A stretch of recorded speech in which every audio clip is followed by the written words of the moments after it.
أهلا بيكم مرة تانية. ومفيش أحلى من أغنية الفنان عبد الحليم حافظ وكلمات مرسي جميل عزيز وألحان بليغ حمدي، إن احنا نبدأ بيها الفقرة عن أعز الناس الشاعر مرسي جميل عزيز، وضيفنا والضيف العزيز الأستاذ والناقد الفني الأستاذ معتز محسن. أهلا بحضرتك اهلا وسهلا بحضرتك. ومنورنا. الله يخليك حضرتك. الحقيقة بنتكلم النهاردة عن شخصية عظيمة ومؤثرة، وقدر ان هو يحفر اسمه. يعني كان كأنه مرسي جميل عزيز كان عايز يعلمنا ويعلم الوسط الفني انه الأغنية مش بس مطرب، لا، الأغنية هي مطرب ومؤلف اللي هو بيجي دوره في البداية، وملحن، ده غير طبعا عايز أضيف وعازفين. يعني أعتقد أن هو اشتغل في طول حياته، ويمكن ده هنجيب يعني سيرته في كلامنا النهاردة عن مرسي جميل عزيز. الأول بقى نتكلم عن نشأته وازاي أثرت عليه، وعايزين نقول انه تاريخ ميلاده اللي مكتوب على المواقع غلط، هو مش مواليد فبراير، هو مواليد شهر 6. ايوه، تمام، 9 صح؟ يونيو 21. تمام. فنتكلم عن نشأته في البداية وازاي أثرت عليه، وهل فعلا هو كان تاجر فاكهة زي والده؟ يعني عايزين البدايات بتاع مرسي جميل عزيز. بسم الله الرحمن الرحيم. طبعا فارس الأغنية في الأوزان والقوافي الأستاذ مرسي جميل عزيز هو من مواليد 9 يونيو 21 في الزقازيق. ونجد أن الدكتور يوسف إدريس قال للأستاذ مفيد فوزي في البرنامج الوثائقي عن عبد الحليم حافظ اللي هو صديقي الموعود بالعذاب والنجاح، اه انه الشرقية كانت بتمتلك اكثر من 40 رقصة في مختلف الحضارات والتنوعات ما بين القبطية والإسلامية والبدوية والحديثة وغيرها من الأنواع. ونجد أيضا أن في الشرقية لأنها تعتبر محافظة قريبة من الناحية الحدودية، وحدثت فيها طبعا أحداث الثورة العربية، فنجد أن الناس فيها بيتميزوا باليقظة وبالتنبه دائما. ودي اللي كانت موجودة في سليقة الأستاذ مرسي جميل عزيز، أنه كان منتبه دائما للكلمة الحلوة للقوافي، واشتغل مع والده في تجارة الفاكهة. يعني دي حقيقة. أيوه فعلا. هي خسرت الفاكهة واحنا كسبنا الحقيقة. أكيد أكيد. اكيد. وكان وقتها بيشوف الباعة الجائلين بيقولوا إيه، اه بيشوف الأفراح. بنجد أن محافظة الشرقية فيها الجانب الحضري وفيها الجانب الريفي وفيها الجانب البدوي. ولا ننسى أن محمد الكحلاوي أمير المداحين كان من بدو أبو كبير، هم يقولوا عليها أبو كبير مم. في الشرقية. وبالتالي هذه التنوعات خلته يشوف في مختلف الأجواء في الشرقية الحياة بتبقى شكلها إيه، من رقصات، من الأغاني، من الباعة الجائلين، من اللهجات المختلفة. وده وجدناه بشكل كبير جدا في فيلم تمر حنة، وهي اه قصة حقيقية. وكان وقتها الظهور الأول والميلاد القوي لفايزة أحمد. آه، قصة حقيقية. قصة حقيقية. اه لما نشوف في تتر البداية اه إن كانت حدثت في فترة الملكية، اه إنه كان واحدة من الغجريات أحبت واحد من أعيان منطقة أبو كبير، وحدث عليها هذا الصراع. وبالتالي وجدنا اللهجة اللي كانت بتغني بيها فايزة أحمد هي اللهجة القريبة من الغجرية، وحتى طريقة الألحان وطريقة الموسيقى ودباجة الكلمات. لأنه هو عارف الشرقية مسقط رأسه إيه التيمة بتاعتها من حيث الكلمة ومن حيث احلى الألحان. احلى اغاني غنتها فايزة احمد كانت كلمات مرسي جميل عزيز. أكيد يعني معظم اغانيها اللي احنا بنتذكرها وفاكرينها، واغاني مشهورة واثرت فينا، كانت يعني لمرسي جميل عزيز. أكيد. وكان معاهم الملحن القدير اللي دايما بنعيد اكتشافه الأستاذ محمد الموجي، وكان عامل لهم ألحان قوية جدا. إلى جانب أيضا في فيلم أنا وبناتي أو بين قوسين بيت العز اه كان نفس الشيء. وشفنا حتى على بساط السندسي، أما نشوف لما عمل حيران في قمة الرومانسية، أما نشوف تعالى لي يابا قمة الشرقية البحتة، يما القمر على الباب. يما القمر على الباب في فيلم تمر حنة طبعا، أما نشوف يا تمر حنة وغيرها من الأغاني. وطبعا هو أول كان قصيدة كتبها كان عنده 12 سنة، كان بيقوم برثاء أستاذه في المدرسة. وبعد كده تقدم للإذاعة بقصيدة اسمها الفراشة، غناها رياض السنباطي. وفي نفس ده في 39 كان عنده 18 سنة. وفي نفس العام الأشهر بقى لما عبد العزيز محمود غنى له يا مزوق يا يا ورد ورد فؤود. فؤود. بعد 10 سنوات استعان بها عبد العزيز محمود في فيلم اللي هي ست البيت لفاتن حمامة وزينب عماد صدقي حمدي وعماد حمدي. وكان ميلاد الراقصة الواعدة نعيمة عاكف، صح، رقصت في مع عبد العزيز محمود فعلا. مع عبد العزيز محمود في أكتر من أغنية في الفيلم. وبعد كده تم الاستعانة بها في العيش والملح في نفس العام في 49. وكان الوجه الجديد معها أيضا سعد عبد الوهاب. فكان عبد العزيز محمود هو التريد مارك لمرسي جميل عزيز. عمل له منديل الحلم، عمل له مكاحل مكاحل، عمل له في سوق الجمال، عمل أيضا يا مزوق يا ورد فؤود، عمل الأغنية اللي هي وحياة محبتك في فيلم علشان عيونك سنة 54. وكان بنجد أن رشاقة كلمات مرسي جميل عزيز تتناسب مع رشاقة صوت العبقري عبد العزيز محمود. الأستاذ عبد العزيز محمود. أنا بحبه جدا لأنه كلنا بنحبه جدا الحقيقة. طبعا. هو مختلف ومميز، مش شبه حد. يعني كان ليه دور في أغنية الفرانكو أراب الحقيقة. الأنجلو أراب. يعني فعلا في الأنجلو أراب زي الفرانكو أراب هنا كان بيعتمد على كلمات إنجليزية. ونجد أنه في هذه الفترة بنجد أن كان أستاذ عبد الحميد جودة الصحار في رواية أذرع وثيقان، وكانت في أدب الرحلات. كان وقتها راح ترأس البعثة الثقافية والمالية للبعثة المصرية الثقافية في إندونيسيا في سنة 56. وكانوا سمعوا هناك قرار التأميم.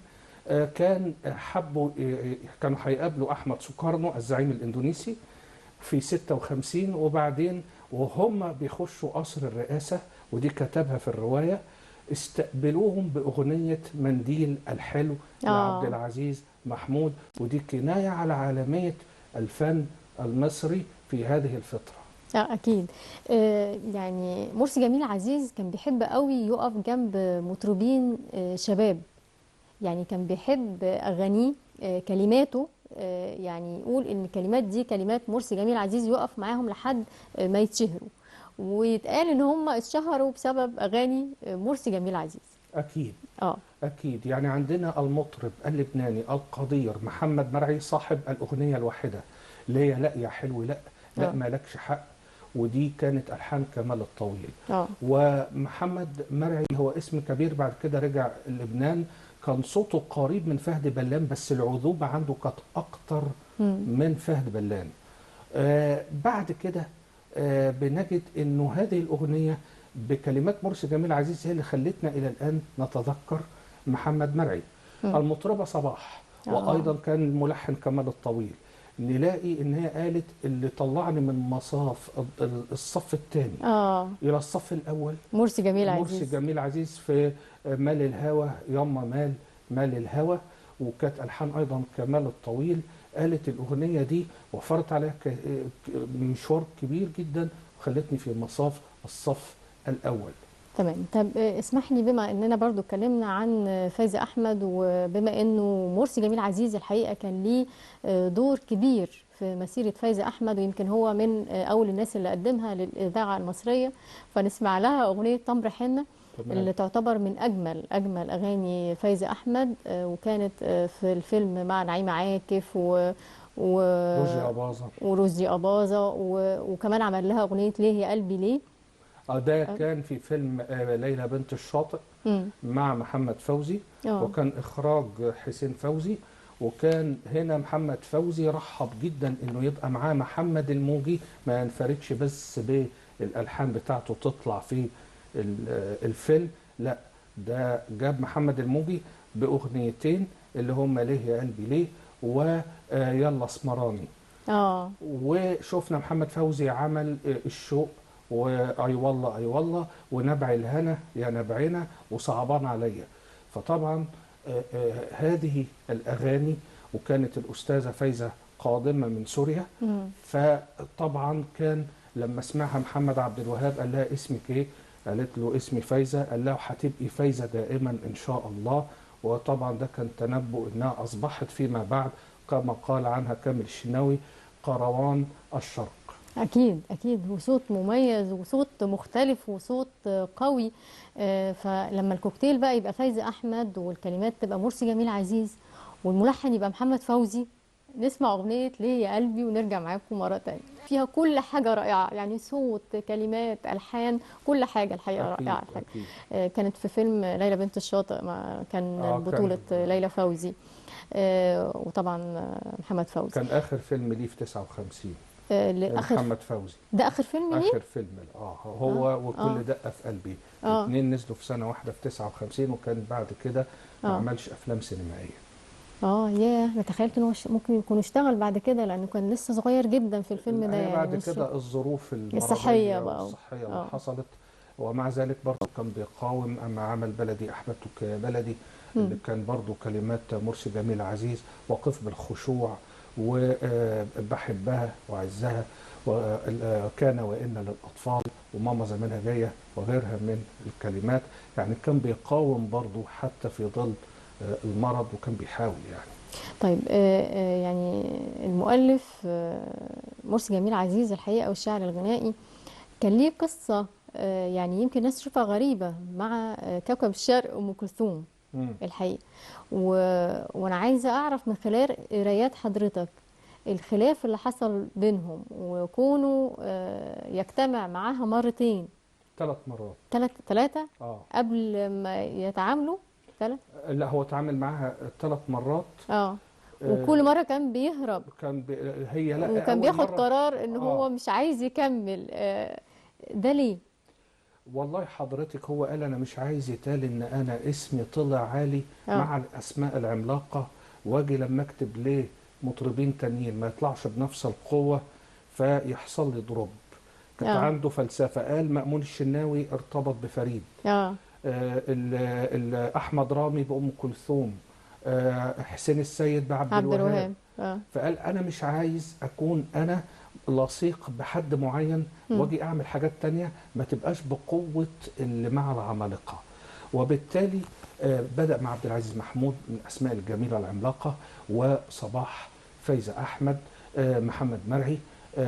ايضا عمل اغاني، اغنيه اسمها دموع عينيا، وكانت الحان كمال الطويل لليلى مراد، مم. وكان اول توزيع لاندريا رايدر في سنه 55. اه. ثم بعد ذلك كان كل ما يجي ام كلثوم ما قعدت معاه في مره مم. قالت له انت مش عايز ليه؟ فقال لها هذا السبب. قال لها مش عايز يتقال ان انا مرتبط باسم معين مم. ويحصل لي دروب بعد كده مع الاخرين. قالت له لا، انت كده داخل وانت عملاق، مم. اسمك رنان، انت لحنت المطربين كبار واسماء كبيره، خش وانت مطمن. فكان سيره الحب سنه 66، وكان وقتها عازف الاكورديون فاروق سلامه اللي هو ابو مم. الفنانه نهله سلامه. كان هو اللي بيعمل سولو الاكورديون في الانترو بتاعت سيره الحب، اه. وده كان في 66. ثم في 67 وجدنا فات الميعاد، واللي هناك من فسرها انها لها اسقاطات سياسيه بعد حرب 67. مم. وكان محمد سلطان قال اجمل اغنيه لحنها بليغ مم. حمدي. ثم في 69 ألف ليلة وليلة، فهو مم. اجتمع معاها في ثلاثية. ايوه، اللي سيرة هي الحب، سيرة الحب، فات الميعاد، فات ألف الميعاد، ليلة وليلة، والثلاثة من ألحان بليغ حمدي. والثلاثة من ألحان بليغ حمدي. فكون ثنائية رائعة مع عبد العزيز محمود ومع كمال الطويل على أصوات ليلى مراد ومحمد مرعي وصباح. وهنا عمل مع بليغ ثلاثية ذهبية مع أم كلثوم. أنا برضو من خلال يعني اللقاءات القليلة اللي كانت للفنان مرسي جميل عزيز، حسيته إنه يعني شاعر واثق من مفرداته، واثق من فنه. ما كانش حابب فكرة إن الناس دايما ينسبوا الأغنية للمطرب بس. أيوه أيوه فعلا. يعني أنا يعني ده الإحساس ده جالي من خلال كلامه. هو وده السبب اللي خلاه دايما يقف ورا مطربين شباب عشان يكبرهم، يكبر معاهم ويكبروا بيه. أكيد. ويحفظ الوسط الفني والناس اسم مرسي جميل عزيز. أكيد اه. كلام حضرتك مظبوط 100%، وأكبر دليل إنه كان له دور كبير في دخول عبد الحليم حافظ لمجال السينما. كان عبد الحليم المفروض مرشح لفيلم اسمه تحيا الرجالة في 54. اه. كان شريفة ماهر رشحته للمخرج، وبعدين كان وقتها لسه اعتماد على المطرب الجسمان قوي والصوت العريض، كانت لسه برضه في مواصفات معينة، فاستعانوا بكريم محمود. المخرج قال له اه. معلش، كان لسه تيمة الجون بريمير لم تتغير. امم. لما جه بقى في ما بين 54 55 حبوا يغيروا هذه الأبجديات، امم. فكان في مطرب مرضاش يقول على اسمه مرشح في فيلم أيامنا الحلوة، وعبد الحليم حافظ. اه. عبد الحليم حافظ كان دايما يقول يا بخته يا هناء اللي اللي اشتغل مع مرسي يشتغل جميل مع عزيز. مرسي جميل عزيز، لما استمع إليه من خلال محمد الموجي أما غنى قصيدة ولد الهدى، قال شيء مبهر ورائع، وكان عمل نقلة من امم. العنفوان الغنائي إلى المصداقية البسيطة في التعبير الغنائي. تمام. طيب قبل وعمل ما له ننقل، 35 أغنية. بالظبط قبل ما ننقل، لان دي برضو محطة مهمة جدا من محطات مرسي جميل عزيز الحقيقة. لكن قبل ما ننقل على عبد الحليم، نجيب أغنية من الثلاثية اللي كانت مع أم أكيد. كلثوم. هنجيب له فات الميعاد. تمام. طبعا كانت ألحان بليغ حمدي. نسمع دلوقتي أغنية فات الميعاد لأم كلثوم وكلمات مرسي جميل. علشان انت بتهرب، في حد بيهرب من أم كلثوم؟ أيوه أيوه ودي كانت فعلا حاجة غريبة، الناس بتتمنى تشتغل مع أم أيوه أيوه. كلثوم. لكن مرسي جميل عزيز يمكن يعني ما حبش يشتغل مع ام كلثوم، لانه كان خايف ان يعني هو ما يبانش جنب اسم السيده ام أكيد كلثوم، وهو أكيد بيحب يبقى ليه بصمه، أكيد يحفظ الناس انه لا، العمل ده يعني عمل متكامل، لا في ناس تعبت فيه تانية غير المطرب. اه. أكيد أكيد. فعلا وجهة نظر حضرتك صائبة 100%، لأن هو كان بيحب إنه يجعل من الشعر الغنائي له الكلمة العليا، ويكون بمثابة الدينامو الذي ساهم في خلود الأغنية بجانب الملحن والمطرب. وعشان كده هو جعل للشعر الغنائي الكلمة العليا والبصمة في التوكيد على جمال اه الأغنية. حقيقي. وبرغم برضو الحقيقة، يعني خلينا نقول برضو حاجة كويسة في العصر اللي احنا فيه ده. يعني يمكن في وقت الزمن الجميل العمالقة الأبيض وأسود، كان دايما الناس تقول ايه الأغنية الجديدة اللي نزلها فريد، ايه الأغنية الجديدة اللي نزلها عبد الحليم. مم. ما كانش في حد بيقول طب مين اللي ورا الأغنية، هل مين اللي. لكن دلوقتي أعتقد الناس بدأت تحفظ أسماء، يعني محمد حمزة، حسين حسين السيد، السيد، مأمون مرسي، مأمون الشناوي. الشناوي، كامل الشناوي. يعني بدأت تعرف الأسماء اللي ورا الأغنية دي، مش بس المطرب. يعني بدأت تعرف إن الأغنية دي مش بس مطرب، لا ده في ملحن، في يعني شاعر. شاعر، في عازف. أكيد اه أكيد يعني اعتقد انه يعني برضو العصر اللي احنا فيه مش معقوله كله سيئات، لا في حاجات كويسه. ان الناس متهيألي وعيها ايه الفريق الكامل متهيألي بقى اعلى دلوقتي. أكيد. يعني حتى شفنا أنور منسي اه. جعل لعازف الكمان الكلمة العليا إنه هو الانترو لجمال اللحن. أما شفناه في أطلب عناية الليلة مراد، كان اه. يطلع في الفيلم وهو بيعمل الانترو للتانجو بتاع أطلب عناية. امم. كذلك في أغنية فين حبيبي اللي عايش في خيالي في فيلم فاطمة وماريكا ورشيل سنة 49 لمحمد فوزي. اه. وأغاني كثيرة جدا كان بيطلع فيها بيبين شخصية العازف، ودي اللي ساهمت أيضا شاركوا فيها الأستاذ أحمد حفناوي مع أم كلثوم ومع عبد الحليم ومع اللي اشترك معاهم في حفلات كثيرة. اه. فطبعا ده شيء جميل إن احنا نعرف العناصر الأساسية في نجاح الأغنية، مش بس من مطرب ولكن من كافة عناصر العمل. اه اكيد. لو وقفنا بقى عن محطته مع الفنان عبد الحليم حافظ، واللي كان ليه نصيب الاسد من اغاني مرسي جميل عزيز الحقيقه، عملوا مع بعض اغاني من اجمل اغاني العندليب الاسمر عبد الحليم حافظ الحقيقه. فالتركيبه اللي لقاها مرسي جميل عزيز، اللي يعني ما كانش بيدي اعماله الا لحد هو مقتنع ان هو يعني هيعملها زي ما هو عايز. أكيد. هو كان لما دخل كلية حقوق هو التحق بجماعة الشعر وبجماعة الرسم وجماعة التصوير، وكان حصل الأول على دفعته في كتابة السيناريو في معهد السينما السينما سنة 63. وبالتالي لما تم اختيار، هو ركز على عبد الحليم، وكان في مطرب آخر مرضاش يقول مين، مم. فرجح كفة عبد الحليم. أما وجدوا أن هو المعبر عن المرحلة الجديدة في الخمسينيات تزامنا مع ثورة يوليو. فقال هو كان حلمي حليم قال له هو في ديفو ساعة التصوير، إن اه حجمه بيبان عالي شوية، ودي بتأثر على الإضاءة والكاميرات والحاجات دي. قال له لا، قال له أنا دارس فن تصوير. التصوير فساعد حلمي حليم إنه يعالج هذا الديفو، وقعد مع وحيد فريد برضه واللي هو وعالجه. مدير التصوير. مدير التصوير الحاج وحيد فريد، وعالجوا هذه المشكلة، وخلاهم يزودوا من حجم دور عبد الحليم. كان اه الدور صغير، اه ولكن خلوه يبقى هو في البطولة الجماعية مع العمالقة اللي موجودين، ويكون الأغاني هي البطل الرئيسي اه في الفيلم. اه حلمي حليم قال ان هو غير رؤيته للفيلم بعد ما سمع صوت عبد عبد الحليم. الحليم حافظ، فغير تركيبة الفيلم. وكان فيلم الحقيقة من أجمل الأفلام أيامنا الحلوة، عمر الشريف، فاتن حمامة، أحمد رمزي، عبد الحليم حافظ، زينات زينات صدقي. صدقي. يعني كانت يعني مجموعة يعني ما فيش بعد كده يعني الحقيقة. أكيد اه أكيد. وكان وجدنا عمل معاه 35 أغنية، فيلم حكاية حب كلها أغاني قوية. امم كان المفروض في أغنية وكانت موجودة في البروموشن بتاع الأصلي بتاع الفيلم، امم إنه كان في اسبقني يا قلبي اسبقني.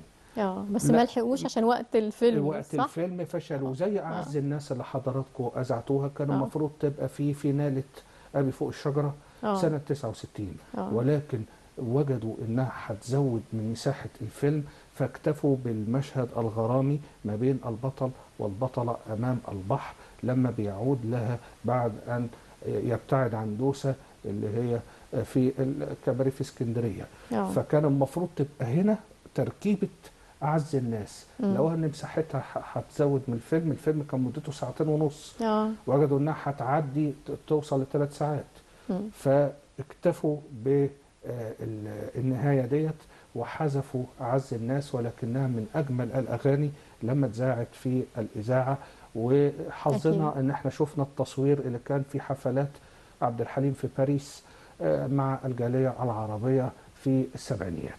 أكيد. ويكفي إن برضو مرسي جميل عزيز هو السبب الأول في ظهور عبد الحليم حافظ ودخوله للسينما بعد توصية للمخرج حلمي حليم يعني. ايوه.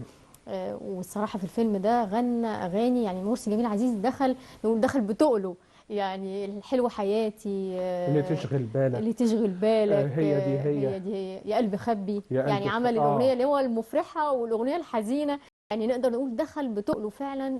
وكان يعني الفيلم مش بس الفيلم، الأغاني كمان اللي في الفيلم يعني فعلا انطلق بعدها الفنان عبد الحليم حافظ. طبعا طبعا، لان هو كان و نزل وفي سنة اه 55 او 54 اه في الوقت ده فيلم ليالي الحب مع امال فريد، اه لحن الوفا مع شادية، اه ايام وليالي مع ايمان، وايامنا الحلوة.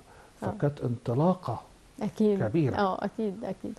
وبرده من الناس والمطربات الجمال اللي كان دايما برضو اسمها يعني بيقترن بمرسي جميل عزيز، كانت شادية. اكيد ده من اجمل الاغاني اللي اه كتبها لها في فيلم الزوجة 13، وكان عامل لها توليفة رائعة في الأغنيتين، سواء وحياة عينيك على أو عش على الحب. عش الحب.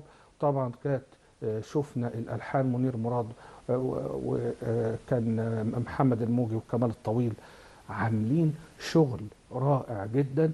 واما عمل لها فيلم اضواء المدينه، اخر اه افلام فطين عبد الوهاب في 72، اه بالهداوه وسلمى سلامه، دي برضو مرسي جميل عزيز. مرسي جميل اه اه عزيز. اه وكان أول فيلم سينمائي اه يكتب له أغاني كان سنة 49، فيلم اسمه مبروك عليك. اه كان وقتها الدعاية بتاعتها كان نور الهدى والكحلاوي قال لك لا زلنا نحلم باجتماع أم كلثوم وعبد الوهاب في فيلم واحد، مم. ولكن ها قد نجحنا في الجمع بين نور الهدى مم. ومحمد الكحلاوي، وكانوا أسماء وأساطين كبيرة في هذه الفترة في فيلم مبروك عليك. وبالتالي هو كتب أغاني هذا الفيلم وعمل توليفة رائعة، وكان بدأ بقى يستعينوا به في أفلام كثيرة، وهو اللي عامل لشادية أفلام المرأة اه. المجهولة اللي هي عن مسرحية بورتريه اوف مدام اكس. من الاغاني برضو اللي بحبها قوي لمرسي جميل عزيز وشادية، شباكنا ستاير حرير. اه ده فيلم الحقيقة الهريبة. ده الحقيقة من يعني الاغاني الرائعة، فممكن نسمعها مع بعض. انا تسمحي؟ ده انا ارشح الاغنية دي، وكفاية الاستعراض الرائع اللي عامله علي رضا وهو اه. لابس النضارة التنكرية. دي من اجمل الاستعراضات والاغاني ومن اهم الحان الاستاذ محمد الموجي. وبنسمعها لحد دلوقتي وبنستمتع بيها بنفس القوة والألحان فعلا محمد الموجي، زي ما أستاذ معتز قال. شباكنا ستايرة التوليفة بتاعتها كلها رائعة الحقيقة. اكيد. يعني أنا بحس إنه كان بيلاقي نفسه مع المطربين اللي عندهم البساطة يعني لأن هو عنده بيمتاز ببساطة التركيبة. ايوه. فهو أيوة. كمان بيلاقي البساطة في عبد الحليم، بساطة في شادية. أعتقد إن دي يعني هو ده النجاح وده اللي شده برضه لعبد الحليم، يعني الفكرة دي، فكرة اكيد. إنه ممكن يقول حاجة قوية قوي بطريقة بسيطة جدا. ده اللي قاله للأستاذة أماني ناشد في اه. برنامج كاميرا 9 ساعة وفاة عبد الحليم مباشرة. عملت حلقة كده استثنائية، فكان من ضمن الضيوف الأستاذ مرسي جميل عزيز. قال لها هو قريب على خفيف من محمد رفعت. اه، الشيخ محمد رفعت. الشيخ اه. محمد اه. رفعت اه. قال كان الأول أساطين كبار بقى، عنفوان في الصوت، علي محمود، امم. أحمد ندى، منصور بدار. الشيخ محمد رفعت نقلنا من العنفوانية إلى القوة في البساطة. قال امم. عبد الحليم عمل كده.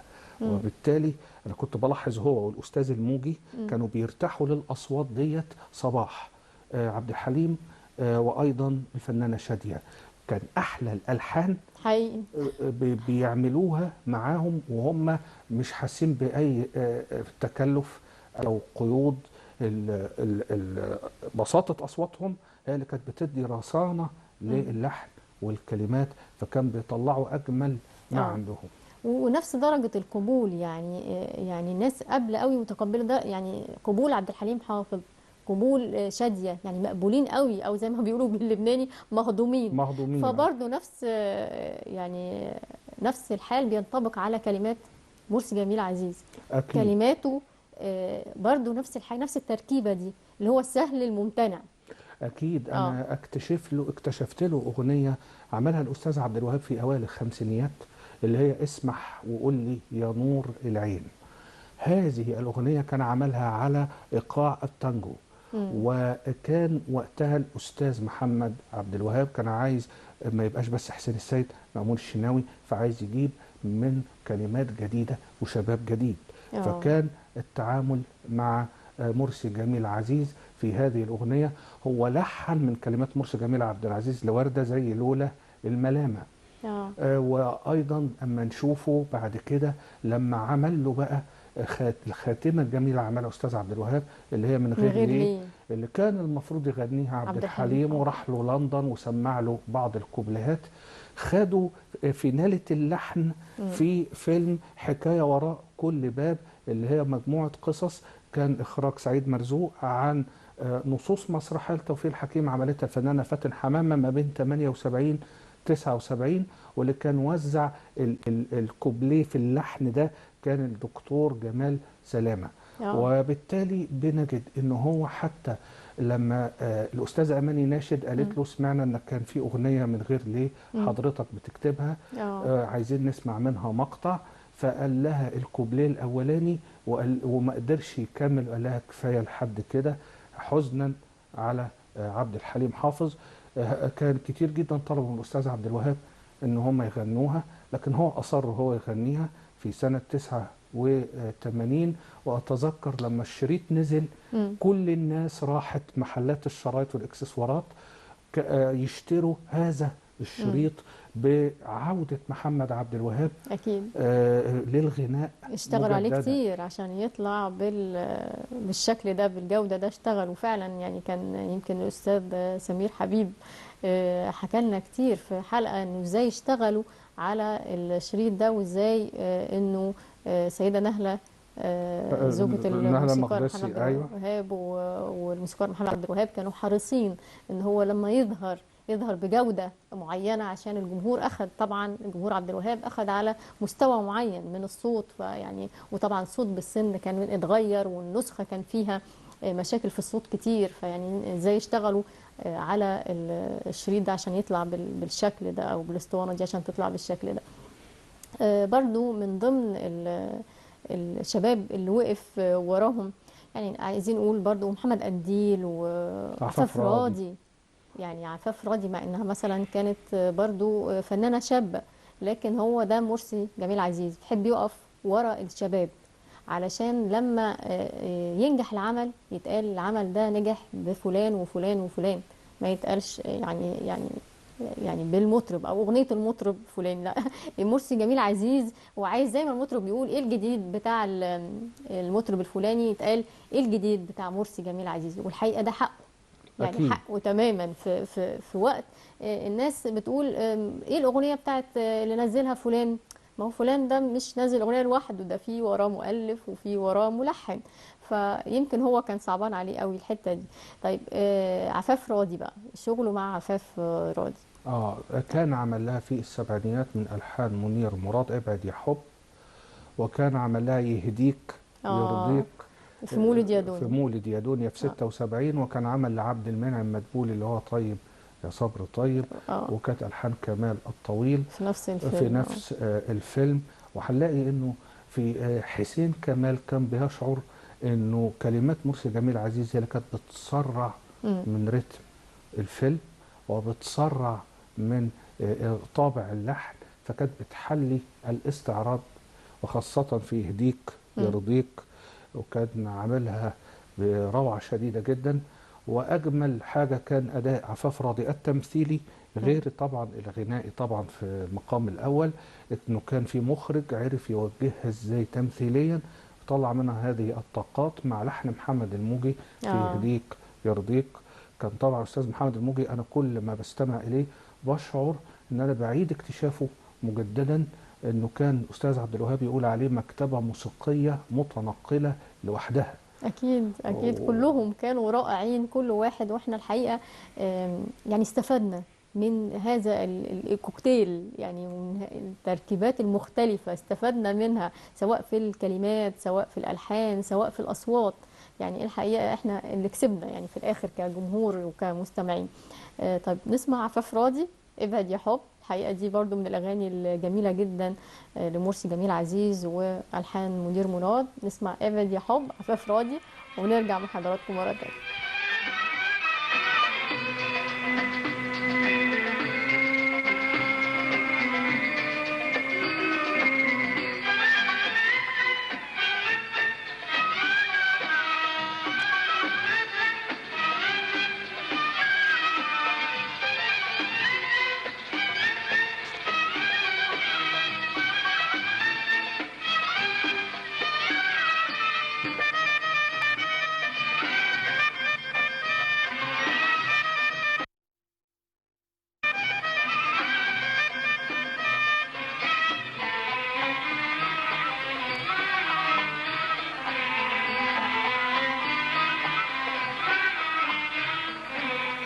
بعد يا حب بعد بقول لك لا، ولا عمري هغلط يوم واقول لك لا انا قد دمعة عين في ليلة فرقة، ولا قد رمشك والمخبي وراه. ابعد يا حب بعد بقول لك لا، ولا عمري هغلط يوم واقول لك لا انا قد دمعة عين في ليلة فرقة، ولا قد رمشك والمخبي وراه. ابعد يا حب بعد بقول لك لا، ولا عمري هغلط يوم واقول لك لا انا قد دمعة عين في ليلة فرقة، ولا قد رمشك والمخبي وراه. مهما توعدني هقول لك بكرة، ويجي بكرة أقول لك بكرة. مهما توعدني هقول لك بكرة، ويجي بكرة وأقول لك بكرة. يعني النهاردة بقول لك لأ، وبكرة مش راح أقول لك